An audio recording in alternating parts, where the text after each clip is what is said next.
Bismillahirrahmanirrahim. Assalamualaikum warahmatullahi wabarakatuh.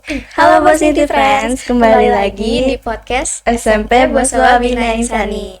Di sini ada aku Civa dari kelas 9B dan aku Farah dari kelas 7B. Farah, Civa. Kita kira-kira kedatangan siapa sih? Siapa ya? Bos Niti kepo nggak? Ya udah, kalau kepo nggak usah lama-lama ya. Langsung aja kita say hi ke Halo Keisha, Hai Kak Keisha. Boleh dong kenalan dulu, namanya siapa, umurnya berapa, dan sekarang kelas berapa? Oke, nama panjang aku Keisha Kamalia, biasanya dipanggil Keisha. Aku dari kelas 8E, sekarang umur aku 14 tahun. Keisha, awal mula kamu serius di taekwondo itu apa sih? Aku tuh mulai taekwondo karena penasaran, Kak. Kan waktu kelas 2 tuh ada eskul kan di sekolah. Terus aku lihat ada eskul apa aja sih, terus ternyata ada taekwondo. Terus aku penasaran, kayak seru deh gitu. Terus akhirnya aku ikut. Nah, setelah itu aku latihan intensif itu kelas 4 karena sebelumnya tuh kan COVID.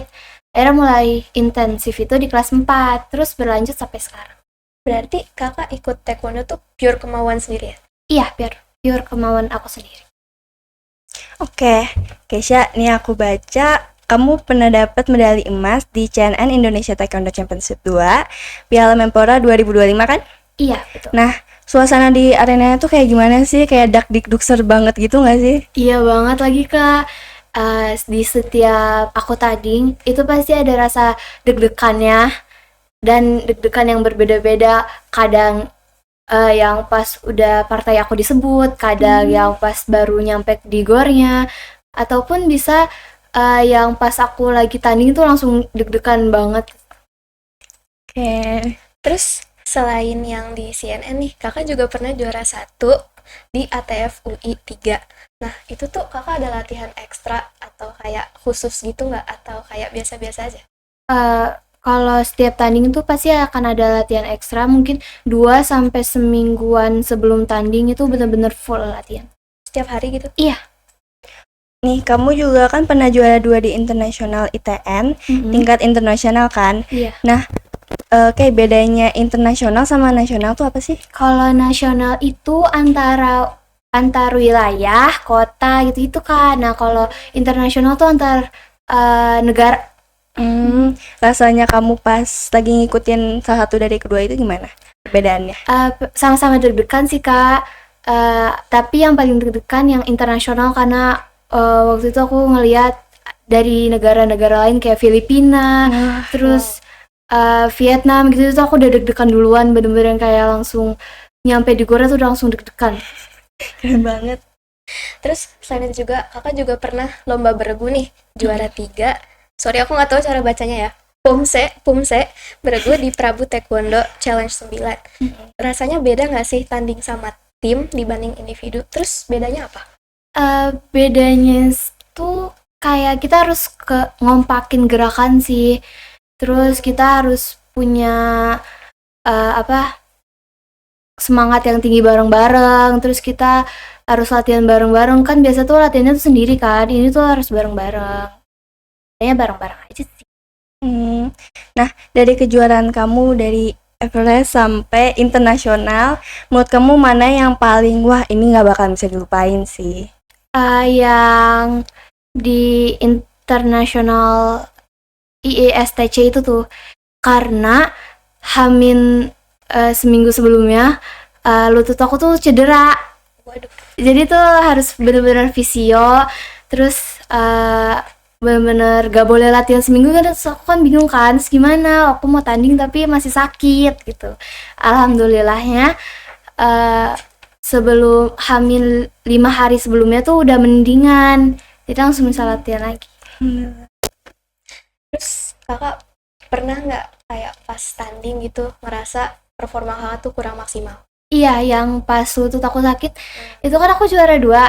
Nah, karena pas tendangannya itu aku deg-degan karena itu internasional, terus kaki aku sakit, akhirnya tendangan aku tuh goyang. Nah, menurut aku tuh kurang maksimal. Terus kakak sedih nggak waktu ngerasain itu kurang maksimal gitu? Sedih banget karena kayak ajang yang bergengsi kan, internasional, terus aku kalah, terus kayak sedih, terus kata mama aku jangan sedih, gak apa-apa, menang kalah itu wajar. Jadi Terus cara kakak kayak recover dari performa yang kurang maksimal itu gimana? latihan lagi, jadi setelah aku tanding, aku masih latihan intensif lagi kayak semingguan lagi, bener-bener full kayak tanding, tapi aku nggak tanding. Berarti salah satu support system terbesar kamu itu mama kamu ya? Iya. Bilang makasih dulu dong ke mama kamu, ke kamera. Makasih. Oke, kalau kamu harus ikut kejuaraan lagi internasional maupun nasional, sekolah support gak? Sekolah support banget. Terus di SMP Boswa Bina Insani nih, siapa sih guru yang menurut kakak paling support kakak dalam Dalam kejuaraan. Oke. Jadi tuh aku tuh kalau kejuaraan tuh emang jarang banget yang namanya ngasih tahu guru. Jadi tuh paling aku juga kalau bisa dispen bukan dispen karena tanding, jadi dispen karena latihannya doang. Terus aku dispen tuh izin ke Pak Amba, jadi tuh cuma wali kelas aku doang yang tahu aku bakalan mau tanding. Terus setelah aku selesai tanding, bisa aku menang, itu aku ngasih tahu ke Bu Mardiah kalau misal aku menang. Terus abis itu sama guru lain disupport juga kayak hebat banget gitu. Terus tanding lagi kapan gitu. Berarti guru-guru di BI emang suportif banget Iya. kan? Alhamdulillah. Nah, dengan latihan kamu ini yang super padat sama tanding kamu yang super padat, itu tuh gimana cara kamu nge-manage waktu kamu buat belajar biar kayak nggak telat gitu loh, nggak ketinggalan pelajaran? Kalau misalnya aku kan kalau seminggu sebelum tanding itu kan kadang-kadang bolos ya. Terus paling aku nanya pelajaran ini ngebahas apa, terus paling aku belajar lagi di rumah, belajar sendiri. gitu. Terus kakak apa sih mimpi terbesar kakak sebagai atlet? Apakah pengen jadi atlet nasional, internasional, atau jadi atlet profesional gitu? Aku pengen jadi atlet internasional yang di belakang baju aku ada tulisan Indonesianya. Pengen mewakili gitu ya? Iya. Wow, keren banget. Nah, Keisha, menurut kamu kenapa SMP Boswa Bina Insani ini cocok buat siswa-siswi yang mau berprestasi di bidang olahraga? Karena SMP Boswa Bina Insani ini sangat amat support siswa-siswinya. Kalau misalnya mau tanding, itu tuh sangat amat support. Terus diadakan eskul juga, itu benar-benar keren banget sih. Beragam seluruh olahraga juga ya? Terus kan pasti banyak nih siswa-siswa SMP Bina Insani yang pengen juga gitu loh jadi murid berprestasi kayak Kak Keisha. Kak Keisha, ada nggak sih pesan buat siswa yang masih ragu-ragu buat tunjukin bakat mereka? Jangan ragu guys, kalau kalian gak nyoba kalian gak bakalan tahu bakat kalian ada di mana. Oke, itu dia juga kata-kata hari ini. Catat lagi. Oke, mungkin sekian dulu ya dari kita. Terima kasih banyak Keisha udah di sini. Oke, jadi mungkin sekian aja podcast kita. Di sini bersama aku lagi, Cipa dari kelas 9B. Dan aku Farah dari 7B. Izin pamit. Wassalamualaikum warahmatullahi wabarakatuh.